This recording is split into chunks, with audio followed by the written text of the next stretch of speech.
Astaghfirullah Rabbal baraya.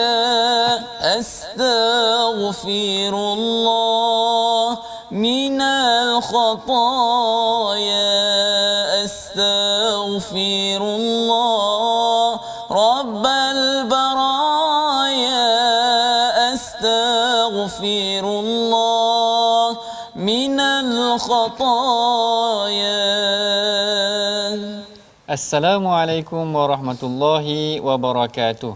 Alhamdulillahirabbil alamin wassalatu wassalamu ala asyrafil anbiya'i wal mursalin sayyidina Muhammadin wa ala alihi wa ashabihi ajma'in, amma ba'd. Apa khabar tuan-tuan puan-puan yang berada di rumah sekalian? Mudah-mudahan semuanya berada dalam keadaan yang sihat sejahtera. Seperti biasa dalam program My Hadis Time, Rasulullah suri teladan, pada setiap hari saya akan bacakan kepada tuan-tuan satu hadis sebagai permulaan perbincangan kita pada hari ini. Pada hari ini hadis yang kita akan sentuh adalah mengenai tentang sabda Rasulullah sallallahu alaihi wasallam yang menyebutkan may yuridillahu bihi khairan yufaqihu fid din. Sabda Rasulullah menyebutkan bahawa barang siapa yang Allah Taala nakkan kebaikan buat mereka, maka Allah Ta'ala akan faqihkan dia, mahirkan dia dalam bidang agama, iaitu dia tahu tentang urusan agama, dia tahu tentang perkara yang halal dan haram, sehingga dia berjaya menjaga dirinya daripada perkara yang diharamkan oleh Allah Ta'ala yang boleh menyebabkan kebinasaan terhadap dirinya sendiri. Seperti biasa, bersama dengan saya setiap hari tetamu yang tidak asing lagi ataupun panel tetap pada hari ini. Ustaz Husaini, apa khabar Ustaz? Sihat, alhamdulillah doktor. Sihat ke? Alhamdulillah doktor, insya-Allah. Hari ini kita tengok topik apa doktor? Okey, hari ini perbincangan kita mengenai tentang orang-orang yang diuji. Menarik sebenarnya perbincangan hadis kita pada hari ini tentang ujian dalam kehidupan seorang muslim.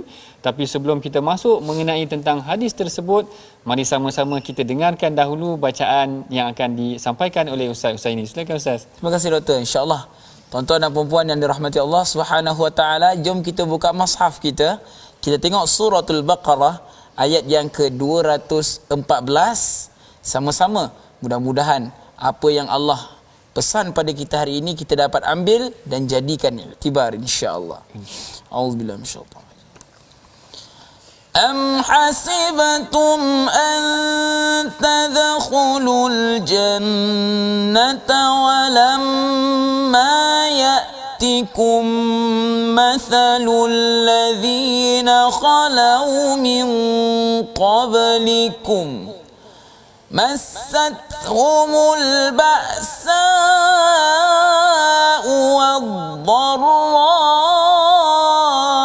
wa zulzilu hatta yaqula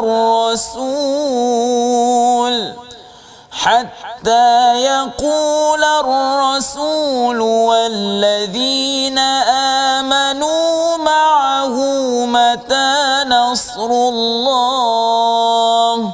ala inna nasrallahi qarib. Sadaqallahul azim. Sadaqallahul azim. Tuan-tuan puan-puan yang berada di rumah sekalian, sebenarnya ayat daripada 214 suratul Baqarah ini seakan-akan satu muhasabah buat diri kita, bila mana Allah Taala menyebutkan am hasibtum an tadkhulul jannata walamma ya'tikum mathalul ladzina khalau min qablikum. Allah Ta'ala kata kepada kita, apakah kamu rasa kamu akan masuk syurga sedangkan kamu masih lagi belum diuji sebagaimana orang-orang terdahulu diuji. Maka pada hari ini kita akan bacakan satu hadis yang berkaitan dengan ujian dalam kehidupan seorang manusia, yang membolehkan seseorang manusia itu sekiranya dia bersabar, dia akan dimasukkan ke dalam syurga Allah Ta'ala. Hadis ini diriwayatkan daripada Sayyidina Khabbab bin Al-Arad. An Khabbab bin Al-Arad قال شكونا إلى رسول الله صلى الله عليه وسلم وهو متسود وهو متوسد بردة له في ظل الكعبة فقلنا ألا تستنصر لنا ألا تدعو لنا فقال قد كان من قبلكم يؤخذ الرجل فيحفر له في الأرض فيجعل فيها فيجاء بالمنشار فيوضع على رأسه فيجعل نصفين ويمشط بأمشاط الحديد ما دون لحمه وعظمه فما يصده ذلك عن دينه والله wallahi la yatimanna hadzal amr hatta yasira rakibu min San'a ila Hadramaut la yakhafu illa Allah wadh-dhi'ba ala ghanamihi walakinnakum tasta'jilun. Maksudnya daripada Khabbab bin Al-Arat, beliau berkata, kami mengadu kepada Rasulullah sallallahu alaihi wasallam. Ketika itu baginda sedang duduk beralaskan kain burdahnya di bawah naungan Kaabah. Kami berkata, tidakkah kamu memohon pertolongan Allah untuk kita semua? Tidakkah kamu berdoa untuk kita semua? Baginda sallallahu alaihi wasallam bersabda, sesungguhnya kaum orang sebelum kamu ada seorang lelaki yang digalikan untuknya lubang lalu ditanam ke dalamnya, kemudian dibawakan gergaji, diletakkan di atas kepalanya lalu digergaji sehingga terbelah dua. Dia juga disikat dengan sikat besi sehingga terpisah daripada daging daripada tulangnya. Ini semua tidak membuatkan dia meninggalkan agamanya. Demi Allah, Allah akan memberikan kemenangan kepada Islam sehinggalah seorang pengembara mampu berjalan dari San'a ke Hadramaut tanpa ada rasa takut kecuali kepada Allah, atau serigala akan menyerang kambingnya, akan tetapi kamu semua tergesa-gesa inginkan kemenangan. Hadis ini diriwayatkan oleh Al-Imam Bukhari.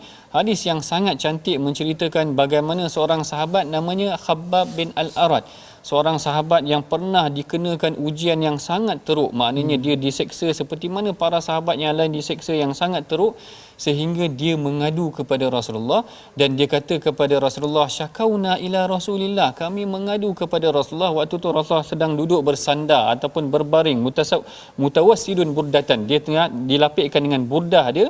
Lalu Khabbab kata kepada Rasulullah, wahai Rasulullah, takkah engkau minta pertolongan buat kita? Bukankah kita berada dalam agama yang benar? Bukankah kita perlukan kemenangan untuk Islam dan sebagainya?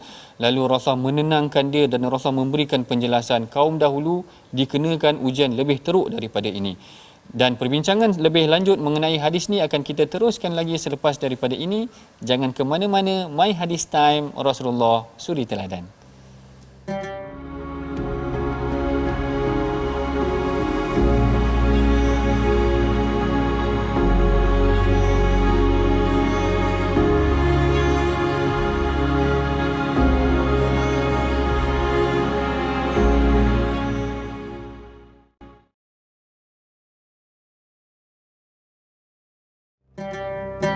Bertemu lagi kita dalam perbincangan mengenai hadis tentang ujian dalam kehidupan seorang Muslim.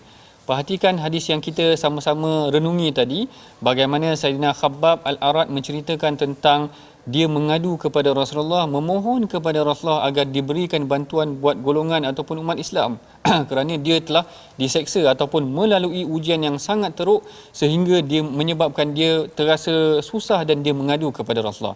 Kalau kita perhatikan hadis ni, yang meriwayatkan hadis ni adalah Sayyidina Khabbab bin Al-Arat, ya Ustaz Husaini. Kalau Ustaz Husaini biasa dengar, selain daripada Sayyidina Khabbab ni, ada tak sahabat yang lain yang juga teruk diseksa pada zaman Rasulullah sallallahu alaihi wasallam? Zaman Rasulullah sallallahu alaihi wasallam dulu ada seorang sahabat di mana dia sebuah keluarga lah juga, iaitu keluarga Yasir, di mana isterinya Sumayyah. Sumayyah tu. Jadi beliau Sumayyah ni adalah seorang muslimah, wanita pertama yang syahid. Betul. Ya, pada zaman Nabi sallallahu alaihi wasallam. Dan Khabbab juga merupakan seorang hamba yang diseksa begitu teruk pada zaman ketika itulah. Baik. Betul, iaitu adalah mengenai tentang Khabbab bin Al-Arat. Ini adalah seorang hamba seperti mana yang disebutkan oleh Ustaz Husaini tadi. Mari sama-sama tuan-tuan kita perhatikan tokoh perawi kita pada hari ini dalam slide yang disediakan, iaitu beliau adalah Sayyidina Khabbab bin Al-Arat, yang mana beliau adalah sahabat daripada golongan hamba. Sebab itulah golongan hamba ni mudah terdedah kepada siksaan ataupun ujian kerana beliau adalah seorang hamba. Yang keduanya adalah antara sahabat yang diseksa teruk kerana memeluk Islam. Yang ni sama macam yang disebutkan oleh Ustaz Husaini tadi, iaitu seperti Saidina Bilal, Sumayyah, Yasir dan sebagainya, Ammar bin Yasir. Mereka adalah golongan yang berada dalam golongan hamba yang diseksa pada awal mereka memeluk Islam. Dan yang ketiganya adalah Khabbab ini dia meninggal di Kufah, iaitu salah satu wilayah di Iraq pada tahun ke-37 Hijrah. Maknanya dia agak lewat juga meninggal daripada berbanding dengan sahabat yang lain barangkali. Iaitu inilah dia secara ringkasnya sahabat yang kita kita kenal pada hari ini, iaitu sahabat yang mengadu kepada Rasulullah, memohon pertolongan daripada Rasulullah agar Rasulullah mendoakan kemenangan buat mereka kerana mereka sudah kena seksaan yang sangat dahsyat.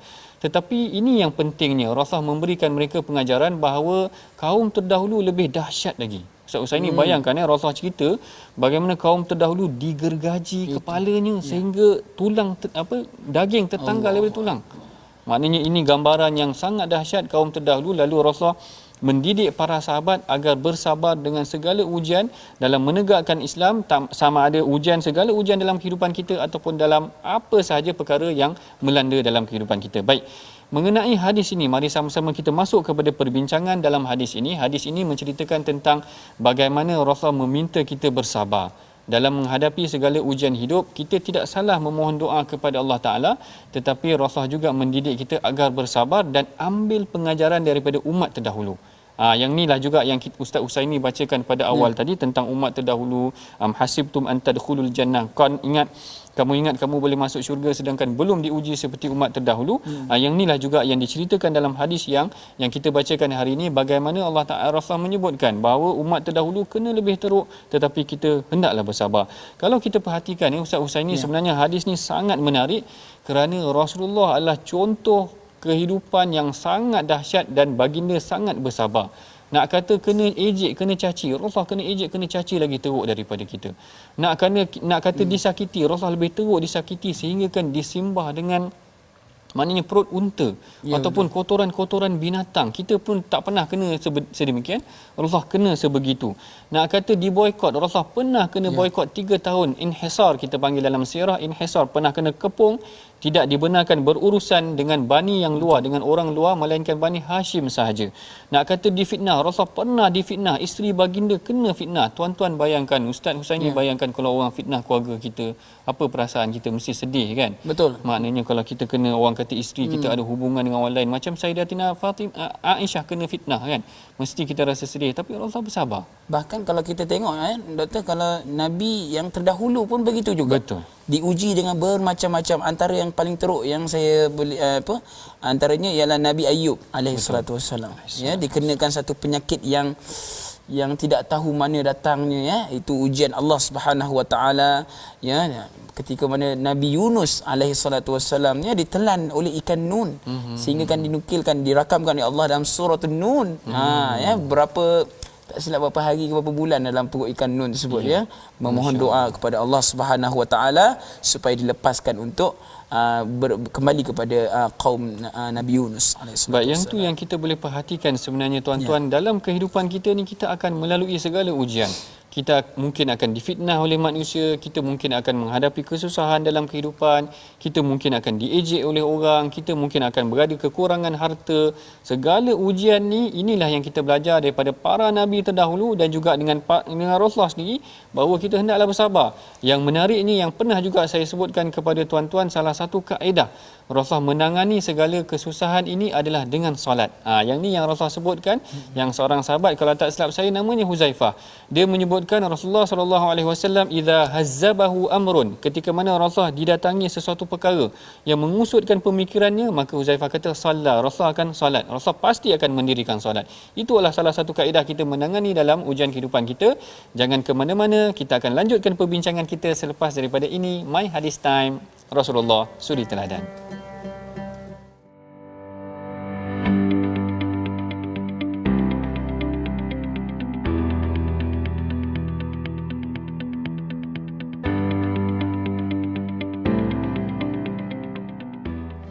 Alhamdulillah, bertemu kita lagi dalam perbincangan mengenai tentang hadis bagaimana kita menangani kesusahan dalam kehidupan kita.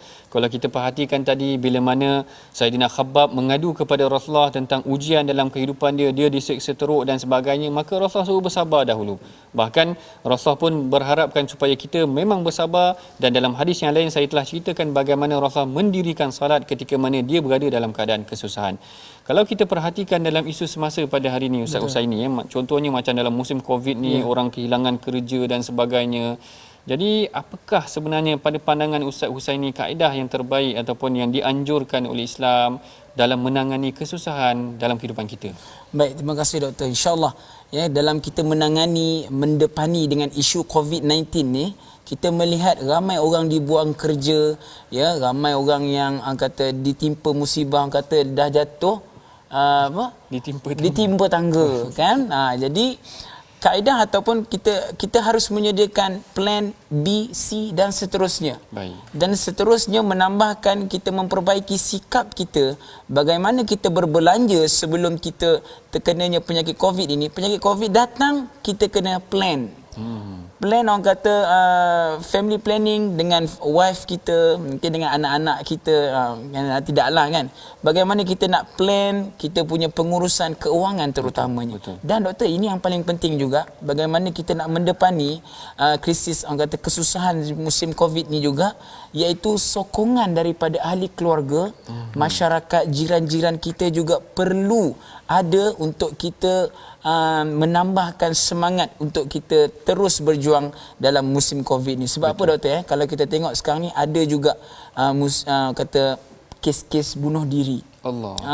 Ya, sebab apa? Tekanan hidup daripada nak betul dengan COVID-19 ni lagi. Jadi dia menambahkan kekusutan lagi, sehingga boleh terjadi kes yang sebegini. Baik. Saya setuju dengan pandangan Ustaz Husaini itu tadi. Maknanya kita menyediakan plan yang lain. Kalau kita perhatikan sebenarnya, kalau saya yang tinggal di Nilai, kawasan-kawasan yang dekat dengan airport, banyak pekerja-pekerja daripada airport, Malaysia Airlines dan sebagainya.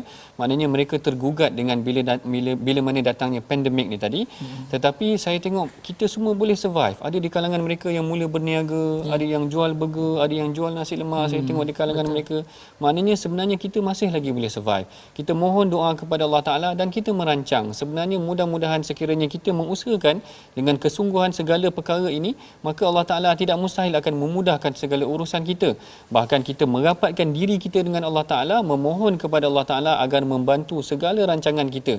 Jangan kita terlepas macam yang Ustaz Husaini sebutkan tadi, terlalu stres sampai bercita-cita untuk membunuh diri. Pada hakikatnya perkara ini sebenarnya menjauhkan diri kita daripada Allah Ta'ala. Mana seakan-akan kita tidak mempunyai ikatan dengan Allah Ta'ala. Ini pun sebenarnya satu perkara yang tidak baik juga. Mudah-mudahan dalam musim COVID ini Allah Ta'ala mempermudahkan segala urusan kita, membenarkan ataupun melancarkan perancangan kita dalam menghadapi kehidupan kita seharian. Baik.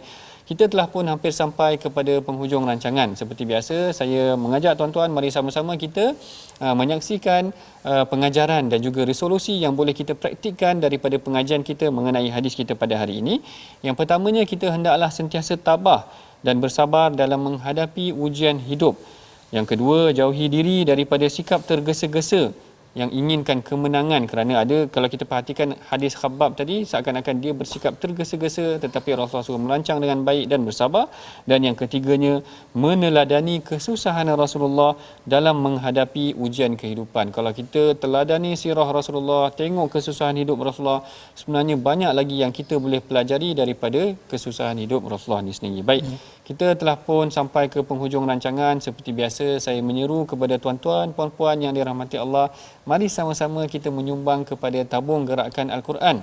Tabung yang akan digunakan hasilnya untuk merancakkan lagi program pengajian Al-Quran dan hadis kita, insya-Allah. Jadi jangan berlengah lagi tuan-tuan, mari sama-sama kita menyumbang ke arah kebaikan ini. Dan seperti biasa, bagi memberkati pengajian kita pada setiap hari dan pada kali ini, mari sama-sama kita mengangkat tangan berdoa kepada Allah Ta'ala. Mudah-mudahan Allah Ta'ala memberkati pengajian kita. Saya persilakan Ustaz Husaini memimpin bacaan doa. Terima kasih Dato'. InsyaAllah sama-sama kita angkat tangan mohon pada Allah Subhanahu Wa Ta'ala, insya-Allah.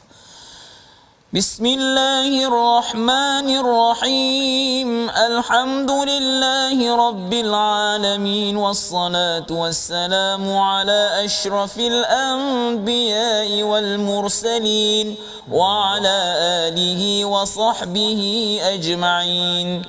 Ya Allah, ya Tuhan kami menadah tangan memohon padamu ya Allah. Kuatkanlah hati kami ya Allah. Kuatkanlah semangat kami ya Allah untuk menempuh segala cabaran, dugaan yang Kau datangkan kepada kami ini ya Allah. Jadikanlah kami bersangka baik kepadamu ya Allah. Jadikanlah hati-hati kami ini ya Allah bersangka baik kepadamu ya Allah.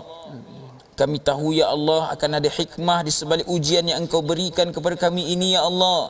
Kami tahu ya Allah Engkau tidak akan memberi kami ujian ini melebihi segala kemampuan kami ini ya Allah. Ya Allah ya Tuhan kami, justru itu ya Allah, kuatkanlah hati kami ini ya Allah. Tetapkanlah fikiran kami ini dengan kalimah-Mu ya Allah. Mudah-mudahan kami semua dapat menempuhnya dengan jayanya ya Allah. Rabbana atina fid dunya hasanah wa fil akhirati hasanah wa qina adzaban nar. Wa sallallahu ala sayyidina Muhammadin wa ala alihi wa sahbihi wa sallam. Walhamdulillahi rabbil alamin.